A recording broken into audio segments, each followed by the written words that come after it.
35장. 하나님께서 요단, 여리고와 모압 평야에서 모세에게 말씀하셨다.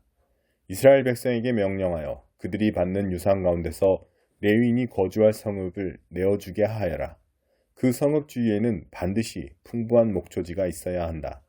그들이 거주할 성읍과 소떼와 양떼와 모든 가축을 위한 목초지를 제공하고 그들을 잘 보살펴라. 레위인의 성읍을 에워싼 목초지는 성벽 둘레로부터 바깥쪽으로 사방 450m까지 이르는 지역이어야 한다. 목초지의 바깥쪽 경계는 성읍을 중심으로 해서 동쪽으로 900m, 남쪽으로 900m, 서쪽으로 900m, 북쪽으로 900m를 재어야 한다. 그렇게 하면 레인이 거주하는 성읍마다 목초지를 제공할 수 있을 것이다. 너희가 레인에게 줄 성읍들 가운데서 6개를 도피성으로 삼아 실수로 사람을 죽인 자가 피신할 수 있게 하여라. 이 밖에도 성읍 42개를 별도로 레인에게 내주어라.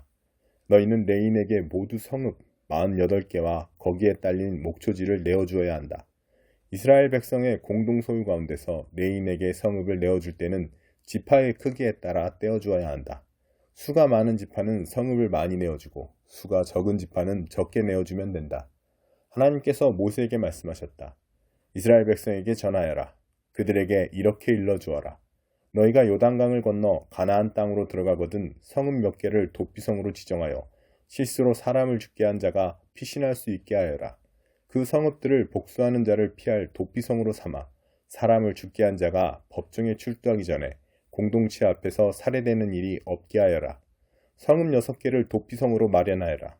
그 가운데 3개는 요단강 동쪽에 두고 3개는 가나안 본토에 두어 이스라엘 백성과 외국인과 임시 거류민과 방문객에게도 도피성이 되게 하여라. 누구든지 실수로 사람을 죽게 한 자가 그곳으로 달려갈 수 있게 성읍 6개를 도피성으로 두어라. 그러나 실수로 사람을 죽게 한 자가 쇠 연장을 사용한 경우 그것은 명백한 살인행위다. 그는 살인자이므로 사형에 처해야 한다. 누가 사람을 죽일 만큼 큰 돌을 손에 쥐고 있다가 사람을 죽게 한 경우 그것도 살인이다. 그는 살인자이므로 사형에 처해야 한다. 누가 사람을 죽일 만큼 육중한 나무 연장을 들고 다니다가 사람을 죽게 한 경우 그것도 살인이다. 그는 살인자이므로 사형에 처해야 한다. 이러한 경우에 복수하는 자는 살인자를 만나는 즉시 죽일 권리가 있다. 그는 살인자를 현장에서 죽여도 된다. 누가 들끓는 증오심으로 사람을 밀치거나 매복해 있다가 무언가를 던져서 사람을 죽게 한 경우 또는 홧김에 주먹을 쳐서 사람을 죽게 한 경우 그것도 살인이다. 그는 사형에 처해야 한다. 복수하는 자는 그를 붙잡는 즉시 죽일 권리가 있다. 그러나 누가 원한 없이 충동적으로 사람을 밀치거나 성급하게 무언가를 집어던지거나 사람이 있는 줄 모르고 실수로 망치 같은 연장을 떨어뜨려서 사람을 죽게 한 경우 두 사람 사이에 원한이 있다고 의심할 만한 점이 없으면 공동체는 이 지침에 따라 우발적 살인자와 복수하는 자 사이를 판가름해야 한다. 우발적 살인자를 복수하는 자의 손에서 구하는 것이 공동체의 의무다. 공동체는 그 살인 혐의자를 그가 피신해 있던 도피성으로 돌려보내야 한다. 거룩한 기름을 부어 세운 대제사장이 죽을 때까지 그는 그곳에 머물러야 한다. 그러나 살인자가 자신이 피신해 있던 도피성을 떠났는데 복수하는 자가 도피성의 경계 밖에 있다가 그를 발견한 경우 복수하는 자는 그 살인자를 죽일 권리가 있다. 그 복수하는 자에게는 살인죄가 성립되지 않는다. 그러므로 살인자는 대제사장이 죽을 때까지 도피성에 머물러야 한다. 그는 대제사장이 죽은 뒤에야 자기 땅으로 돌아갈 수 있다. 이것은 너희가 어디서 살든지 지금부터 대대로 따라야 할 재판 절차다. 누구든지 사람을 죽인 자는 목격자의 증언이 있어야 처형할 수 있다. 그러나 한 사람의 증언만으로는 살인자를 처형할 수 없다. 뇌물을 받고 살인자의 목숨을 살려주는 일이 없게 하여라. 그는 유죄이므로 사형을 받아 마땅하다. 반드시 그를 처형해야 한다. 도피성의 피신해 있던 자에게 뇌물을 받고 대제사장이 죽기 전에 그를 자기 땅으로 돌려보내어 살게 해주어서는 안 된다. 너희가 사는 땅을 더럽히지 마라. 살인은 땅을 더럽힌다. 살인한 자의 피가 아니고는 그 땅에서 살인의 피를 씻을 수 없다. 너희가 사는 땅을 더럽히지 마라. 나도 그 땅에 살기 때문이다. 나 하나님은 이스라엘 백성이 사는 곳에 같이 살고 있다. 79편 아삽의 시. 하나님, 야만족이 주님의 집에 침입하여 주님의 거룩한 성전을 더럽히고 예루살렘을 돌무더기로 만들었습니다. 저들이 주님의 종들의 주검을 새들의 먹이로 내주고 주님의 거룩한 백성의 뼈를 들짐승들에게 내주어 물어뜯게 했습니다. 저들이 그들의 피를 양동이에 물처럼 쏟아버렸습니다. 그들의 주검이 예루살렘 주위에 흩어져 썩고 있건만 묻어줄 사람 아무도 없습니다. 우리는 이웃 민족들에게 한낱 농담거리요 성벽에 휘갈겨 쓴 낙서가 되고 말았습니다. 하나님, 이런 상황을 언제까지 참아야 합니까? 우리를 영영 외면하시렵니까? 들끓는 주님의 진노는 영영 식지 않으십니까? 노를 쏟으시려거든 주님을 전혀 개의치 않는 이방인들에게 주님과 경쟁하며 주님을 무시하는 나라들에 쏟으소서. 야곱을 파괴하고 그가 살던 곳을 부수며 약탈한 저들에게 말입니다. 우리 조상들의 죄를 우리에게 돌리지 마소서. 어서 오셔서 우리를 도우소서. 우리는 옴짝달싹할 수 없습니다. 주께서는 구원의 하나님으로 명성 높으시니 우리를 도우소서. 주님의 이름이 걸린 일입니다. 이 곤경에서 우리를 끌어내시고 우리 죄를 용서해 주소서. 주님의 명성대로 행하여 주소서. 믿지 않은 자들이 너희 하나님은 어디 있느냐? 점심 드시러 가셨느냐? 하고 비웃지 못하게 하소서. 주님의 능력을 드러내셔서 하나님을 모르는 자들이 주님의 종들을 죽이고 무사히 넘어가지 못하게 하소서. 포로들의 신음소리를 들으시고 사형수 감방에 있는 이들을 죽음에서 구하소서. 주님은 능히 하실 수 있습니다. 우리를 비우는 이웃들에게 그 소행대로 갚으시고 저들이 주께 안겨드린 모욕이 되돌아가 저들을 쓰러뜨리게 하소서. 주님의 백성, 주께서 아끼고 돌보시는 우리는 주께 거듭 감사하며 만나는 모든 사람들에게 알리겠습니다. 주님은 참으로 놀라운 분, 참으로 찬양받으시기에 합당한 분이심을. 27장. 그때 하나님께서 당신의 칼, 무자비하고 강력한 칼을 빼셔서 달아나는 뱀 리워야단, 몸부림치며 도망가는 뱀 리워야단을 벌하실 것이다.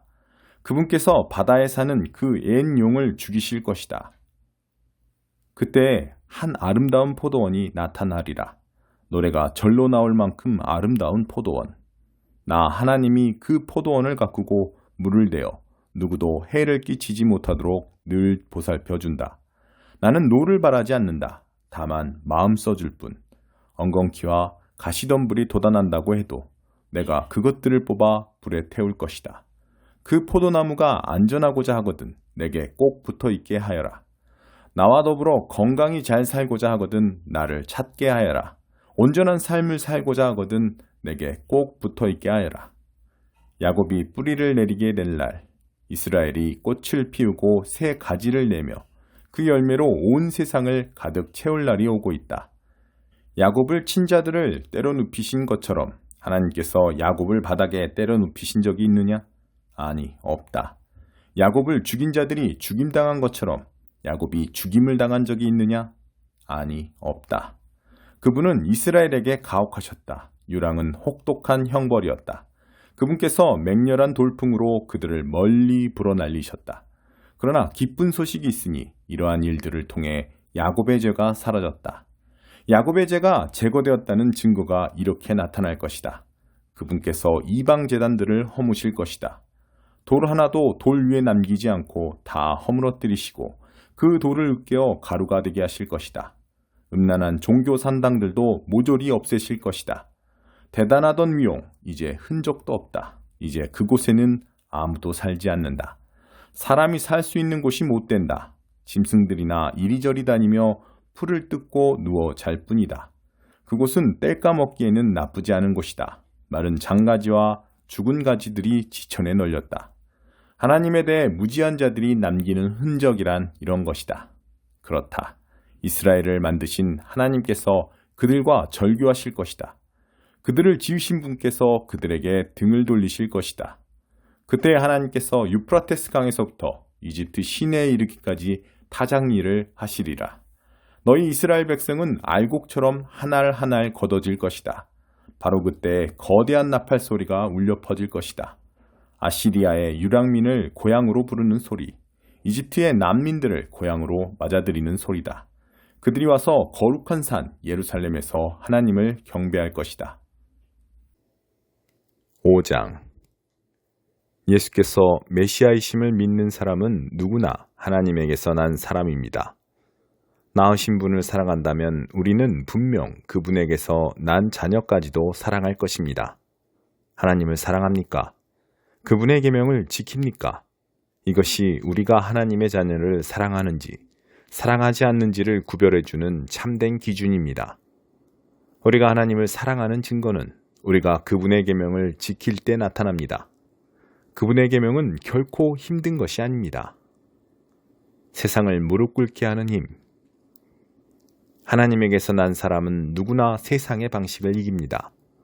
세상을 무릎 꿇게 하는 승리의 힘은 다름 아닌 우리의 믿음입니다.